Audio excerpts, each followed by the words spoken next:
Welcome to Dhatri health. నేను మీ స్వాతి చౌహాన్. ఈరోజు మనతో ఉన్నారు డాక్టర్ కిరణ్ కుమార్ ముక్కు, consultant nephrologist and kidney transplant physician. Hello doctor. నమస్కారం. కొంతమంది అంటుంటారు వైట్ వాటర్ తాగితే స్టోన్స్ పడిపోతాయి అని అంటారు, అది నిజమేనా? వైట్ వాటర్కి, ఆల్కహాల్కి కిడ్నీలో స్టోన్స్ బయటికి వెళ్ళిపోవడం అనేది అపోహ. సో యూజువలీ ఏమవుతుందంటే ఆల్కహాల్ వల్ల యూరిన్ ఎక్కువ వస్తూ ఉంటుంది, కానీ అదే ఆల్కహాల్ వల్ల మీకు యూరిక్ యాసిడ్ అనేది ఎక్కువ పెరుగుతుంది. సో యూరిక్ యాసిడ్ స్టోన్స్ కూడా వచ్చే అవకాశాలు ఉంటాయి. సో వైట్ వాటర్ తాగితే కిడ్నీ స్టోన్స్ పడిపోతాయి, వేరే ఇలాంటి అపోహలకి పోకూడదు. స్టోన్స్ వస్తే మాత్రం డాక్టర్ని సంప్రదించాలి. స్పెషల్లీ నెఫ్రాలజిస్ట్ కానీ యూరాలజిస్ట్ని సంప్రదించి కరెక్ట్ మెడిసిన్స్ వాడితేనే అవి బయటికి వెళ్ళిపోయే అవకాశాలు ఉంటాయి. కిడ్నీ డిసీజెస్కి డయాగ్నోసిస్ ఎలా చేస్తారు డాక్టర్ గారు? సో కిడ్నీ ఫెయిల్యూర్ అంటే సికేడీకి డయాగ్నోసిస్ అనేది చాలా ఈజీ యాక్చువల్లీ. సో ఇప్పుడైతే మన సొసైటీలో ప్రతి గల్లీకి ఒక ల్యాబ్ ఉంటుంది కాబట్టి చాలా ఈజీ, లైక్ బ్లడ్ టెస్ట్లు కానీ యూరిన్ టెస్ట్లు కానీ చేయాలి. సో బ్లడ్ టెస్ట్లు అయితే మేము ఏం చేస్తామంటే రీనల్ ఫంక్షన్ టెస్ట్ అంటారు, యూరియా లెవెల్స్ కానీ సీరం క్రియాటినిన్ అంటారు. సో ఈ క్రియాటినిన్ అనేది చాలా ఇంపార్టెంట్ టెస్ట్. మామూలుగా most of the labs, standard ల్యాబ్స్లో అప్పర్ లిమిట్ ఏంటంటే 1.2 కానీ 1.17 కానీ ఉంటుంది. సో 1.2 క్రియాటిన్ కన్నా తక్కువ ఉండాలి మామూలుగా అయితే. ఆడవాళ్ళకైతే ఇంకా కొంచెం తక్కువే ఉంటుంది నార్మల్గా, మగవాళ్ళకి కొంచెం హైయర్ లిమిట్ ఎక్కువ ఉంటుంది. సో 1.2 కన్నా ఎక్కువ ఉండడం అంటే 1.3, 1.4 వచ్చినా సరే అది ఎక్కువ ఉన్నట్టే. సో 1.2 కానీ 1.17 డిపెండింగ్ ఆన్ ద ల్యాబ్, అంతకన్నా ఎక్కువ ఉంది అంటే కిడ్నీలో ఏదో ఫాల్ట్ ఉన్నట్టు, కిడ్నీ ఫెయిల్యూర్ ఉన్నట్టు లెక్క. అదొకటైతే. ఇంకోటి ఏంటంటే యూరిన్ ఎగ్జామినేషన్. మనం మూత్రం పరీక్షలు చేసి యూరిన్లో అబ్నార్మల్ సెల్స్ కానీ, అంటే ఉండవలసిన కణాలు కాకుండా వేరే కణాలు ఉండడం, అంటే తెల్ల రక్త కణాలు కానీ ఎర్ర రక్త కణాలు కానీ, ఇవి బ్లడ్లోనే కాదు యూరిన్లో కూడా రావచ్చు. యూరిన్లో ప్రోటీన్ లీక్ అవ్వడము, ఇవన్నీ క్రిస్టల్స్ ఉండడం, ఇవన్నీ ఏంటంటే యూరినరీ అబ్నార్మాలిటీస్. యూరిన్లో మామూలుగా ఉండవలసినవి కాకుండా వేరే ఉండడం, ఇవి కూడా కిడ్నీ ఫెయిల్యూర్ని సూచిస్తుంది. కాబట్టి యూరిన్ ఎగ్జామినేషన్ అనేది చాలా ఇంపార్టెంట్. ఈ రెండు కాకుండా స్కానింగ్ చేస్తాము. స్కానింగ్ లో మనం కిడ్నీ సైజ్ చూస్తాం. మామూలుగా అయితే 9 నుంచి 12 సెంటీమీటర్స్ వరకు లెంగ్త్ ఉంటుంది కిడ్నీ. అంతకన్నా చిన్నగా ఉంది కానీ లేదు కిడ్నీలో ఆల్రెడీ మార్పులు ఉంటాయి అన్నమాట. సో అవి ఉంటే కిడ్నీ ఫెయిల్యూర్ ఉన్నట్టు మనము ధృవీకరిస్తాము. కిడ్నీ డిసీజెస్ని కంట్రోల్ చేయడానికి, అవి హెల్దీగా ఉండడానికి ఏం చేయాలి?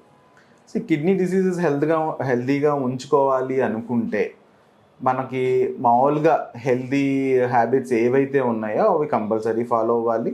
అంటే ఫుడ్ వైజ్ మీరు నాన్ వెజిటేరియన్ ఫుడ్ కానీ లేకపోతే జంక్ ఫుడ్ కానీ సాల్టీ ఫుడ్ తగ్గించుకోవాలి.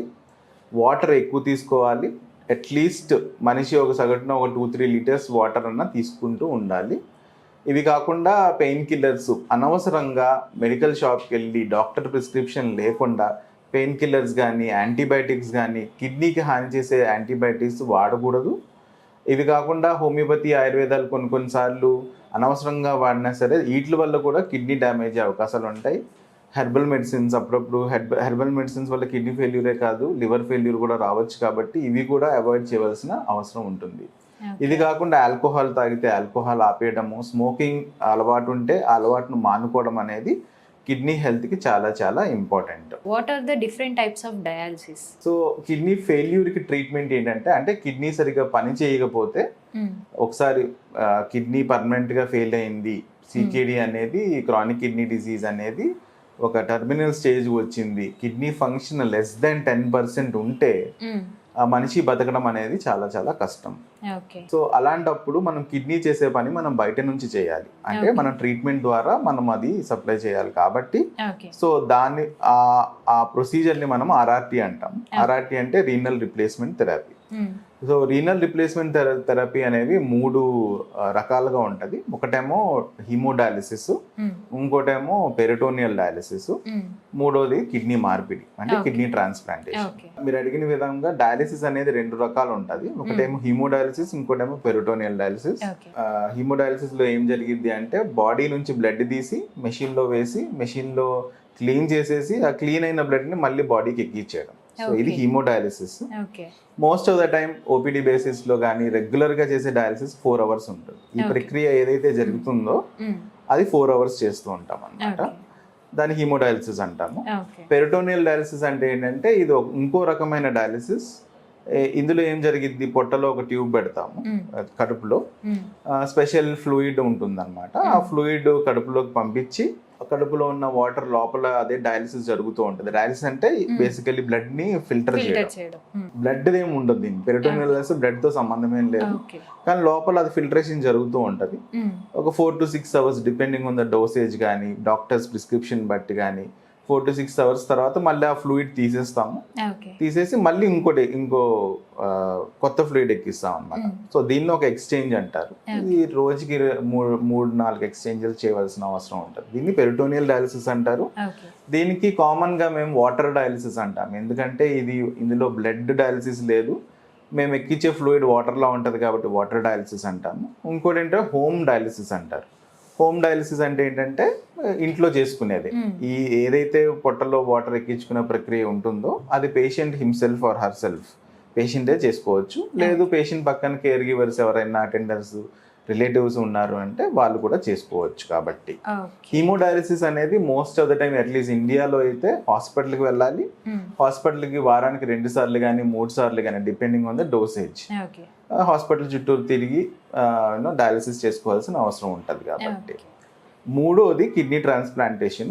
చాలా చాలా ఇంపార్టెంట్. కిడ్నీ ఫెయిల్యూర్ ఏ ఏజ్లో అయినా సరే, వెదర్ చిన్నపిల్లల వయసులో అయినా సరే లేకపోతే వృద్ధాప్యంలో అయినా సరే, అట్లీస్ట్ 70 years దాకా అయితే మేము ట్రాన్స్ప్లాంట్స్ చేస్తాం, కిడ్నీ ట్రాన్స్ప్లాంట్స్ చేస్తాం. Adults anyway everyone. ఒకవేళ షుగర్ వల్ల కిడ్నీ డ్యామేజ్ అయినా, బీపీ వల్ల కిడ్నీ డ్యామేజ్ అయినా, దేని వల్ల అయినా కిడ్నీ డ్యామేజ్ అయినా సరే బెస్ట్ పాసిబుల్ ట్రీట్మెంట్ మొడాలిటీ ఏంటంటే కిడ్నీ ఫెయిల్యూర్, కిడ్నీ మార్పిడి. సో కిడ్నీ మార్పిడి అనేది 2 రకాలు ఉంటుంది. ఒకటేమో లివింగ్ రిలేటెడ్ అంటారు, ఇంకోటి ఏంటంటే డిసీజ్ డోనర్ అంటారు. లివింగ్ అంటే ఏంటంటే అంటే బతుకున్న వ్యక్తి నుంచి మనం కిడ్నీ దానం చేస్తే ఆ కిడ్నీని తీసుకొని పేషెంట్కి అమరుస్తారు అన్నమాట. డిసీజ్ డోనర్ అంటే ఏంటంటే ఎప్పుడైతే పేషెంట్ అప్పుడప్పుడు ఇలాగా తలకు దెబ్బ తగిలి యాక్సిడెంట్ విక్టిమ్స్ ఉంటారు కదా, సో వాళ్ళకి బ్రెయిన్ డెడ్ అయిపోతారు. సో వాళ్ళు బయటకు వచ్చే ఛాన్సెస్ అనేది చాలా చాలా తక్కువ, అంటే ఆల్మోస్ట్ 0 ఉంటే మిగతా అవయవాలు అంటే హార్ట్ కానీ, లివర్ కానీ, కిడ్నీస్ కానీ, కార్నియా కానీ, అలాంటి ప్యాంక్రియాస్ కానీ చాలా అవయవాలు ఉంటాయి. అవన్నీ నార్మల్గా పనిచేస్తుంటాయి ఎందుకంటే హార్ట్ బాగా పనిచేస్తుంది కాబట్టి. లంగ్స్ ఓన్లీ బ్రెయిన్, కానీ మనిషికి బ్రెయిన్ అనేది చాలా ఇంపార్టెంట్. సో బ్రెయిన్ సరిగ్గా పని చేయకపోతే పేషెంట్ మళ్ళీ అంటే లేచి బయటకు వచ్చే ఛాన్సెస్ తక్కువ. కాబట్టి అలాంటి పేషెంట్స్ నుంచి అవయవాలు తీసుకొని పేషెంట్స్కి మనము ట్రాన్స్ప్లాంట్ చేస్తూ ఉంటాం. సో దాన్ని డిసీజ్ డోనర్ కిడ్నీ ట్రాన్స్ప్లాంట్ అంటారు.